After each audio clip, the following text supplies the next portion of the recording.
Viewers আসসালামু আলাইকুম। আমরা প্রিপোজিশন সম্পর্কে শুনেছি। Yes, prepositional phrase. তো this is very important for speaking as well.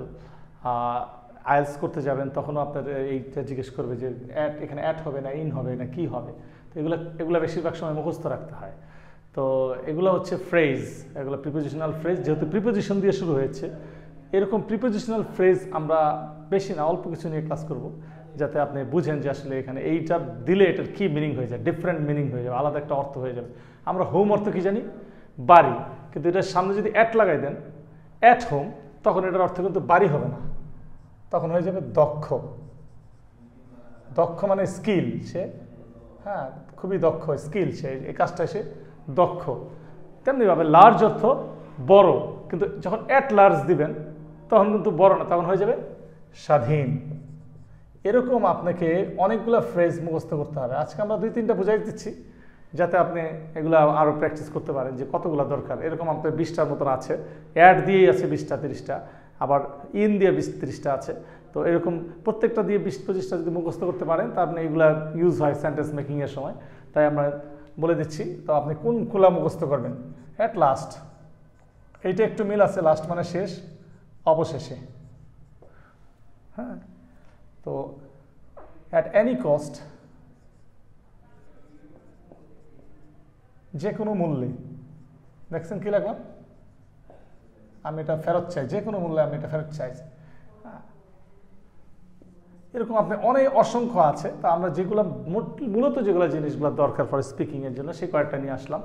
So আপনি যদি আমি বলেন at home, he is at home. At home অর্থ আবার বাড়িতেও বোঝায়, সে বাড়িতে আছে। হি ইজ অ্যাট হোম, সে বাসায় আছে, সেক্ষেত্রে হলো হি ইজ অ্যাট হোম। কিন্তু যদি বলি সে দক্ষ, he is at home in English, সে ইংলিশে দক্ষ। হি ইজ অ্যাট হোম রাইটিংয়ে দক্ষ। তাহলে এরকম at large, birds fly at large, পাখিরা আকাশে স্বাধীনভাবে উড়ে। হ্যাঁ, তো স্বাধীনভাবে বুঝাইতেছে। অ্যাট লাস্ট, অবশেষে। অবশেষে, তাহলে অবশেষে যে বাক্যগুলো বলবেন, অবশেষে সে আসলো। At last he came here, at last he went there. যে কোনো মূল্যে, I want my money at any cost. যে কোনো মূল্যে, I want my money back at any cost. যে কোনো মূল্যে আমি আমার টাকাটা ফেরত চাই। তো এরকমের বাক্য আপনি লাগবেন। অ্যাট এ স্ট্রেচ, একটানা, আপনি একটানা কতটুকু হাঁটতে পারেন? হ্যাঁ, অ্যাট ফার্স্ট সাইট, প্রথম দৃষ্টিতে আপনার তাকে ভালো লেগে গেল। প্রথম দৃষ্টিতে, কি বুঝলাম বলেন? প্রথম দৃষ্টিতে আপনি তাকে ভালো লেগে গেল। হ্যাঁ, at first sight, love in at first sight. তো তাকে লাভ অ্যাট ফার্স্ট সাইট, প্রথম দৃষ্টিতে তাকে ভালো লেগে গেছে, এই জন্য অ্যাট ফার্স্ট সাইট, প্রথম দেখায়। তো এইভাবে আপনি যখন অ্যাট দিয়ে সবগুলো করবেন, আরও আছে, আপনাকে একটা ধারণা দিলাম যে অ্যাট দিয়ে সবগুলোকে শেষ করবেন, তারপরে ইন দিয়ে শেষ করবেন, তারপরে আপনি অন্য প্রিপোজিশনগুলো ফর, আরও যা যা লাগবে, বাই, সেগুলো মোস্ট ইম্পর্টেন্ট। তো আপনার এরকম কিন্তু আমরা এই কয়টাই না, জাস্ট আমরা জানাইলাম যে এইভাবে আপনাকে অ্যাট দিয়ে শেষ করবেন আগে। তাহলে অ্যাটেরগুলো প্রিপোজিশনাল ফ্রেজ আপনাকে স্পিকিং করার জন্য কাজে লাগবে। তো আপনি যতটা ব্রেইনে নিতে পারেন হ্যামারেজ, আপনি যতটুকু ব্রেইন ড্রেন করতে পারেন। যদি মনে করেন যে আপনি 20টা নিতে পারবো, ওকে, অ্যাভেলেবেল আছে, অনেক বই আছে, সেট আপ করা আছে। তো সব তো আমরা এখানে নিয়ে আসতে পারছি না, যে কটা নিলাম এরকম 20টার মতন আপনি ওখান থেকে চুজ করে নেবেন। যে বাংলাগুলো দেখলেন, যে বাংলাগুলো সেট আপ করা নিচে আছে, অ্যাড দিয়ে ফ্রেজ, নেটে সার্চ দিবেন, দেখবেন যে সব ফ্রেজ চলে আসছে উইথ বেঙ্গলি। তো যেটা যেটা মনে হচ্ছে যে আপনার জন্য স্পিকিংয়ের জন্য মোস্ট এসেনশিয়াল, আপনি সেটা নক করে নেবেন। তাহলে আপনাকে জানানো হলো অ্যাড দিয়ে এগুলো নেবেন। এবার কোনগুলো নেবেন? তো জানানো হচ্ছে যে আপনি ইন দিয়ে এরকম ইনগুলো নেবেন, prepositional phrase. So books are available, বই তো আপনার মোবাইল নেটই একটা বই। তো সেক্ষেত্রে আপনার ই বুকস আছে, সব নো বুকস, আপনার আইএলসের বুকসগুলোতে আছে, সবগুলো বইতেই আছে। তো যেখানেই হোক, আমরা এখন ইন দিয়ে করলাম।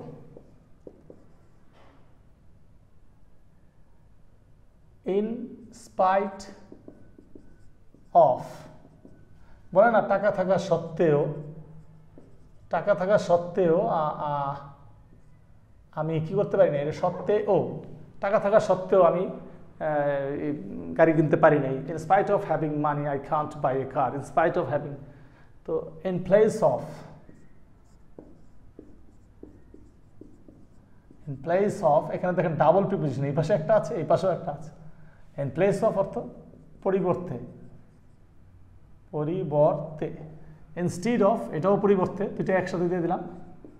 ইনস্টিড অফ, এরকম ইন দিয়ে যতগুলো পাবেন সেগুলো আপনি নিয়ে আসবেন। ইন দ্য গেজ অফ, ছদ্মবেশে, he came here in the guise of, সে ছদ্মবেশে আসলো। আপনি কোন কোন বইয়ে পাবেন সেটাও আমরা মেনশন করে দিচ্ছি যে এই বইগুলোতে আপনি অ্যাভেলেবেল আছে।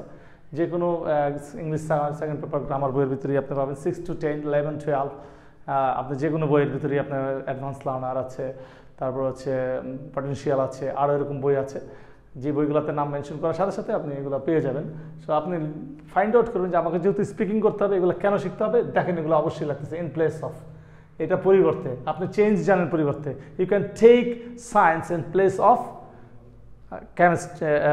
আর্টস বা কমার্স, কমার্সের পরিবর্তে আপনি সায়েন্স নিতে পারেন। হ্যাঁ, you can read in place of writing, you can write, তো আপনি রাইটিংয়ের পরিবর্তে লিখতে পারেন, পড়তে পারেন। You can go there, you can come here in place of your brother. তাহলে এবার ইনস্টিড অফ, এটার অর্থ পরিবর্তে, তাহলে আপনি এভাবে পরিবর্তে ইউজ করলেন। In the eye of, in the eye of, দৃষ্টিতে, কার দৃষ্টিতে, ইসলামের দৃষ্টিতে।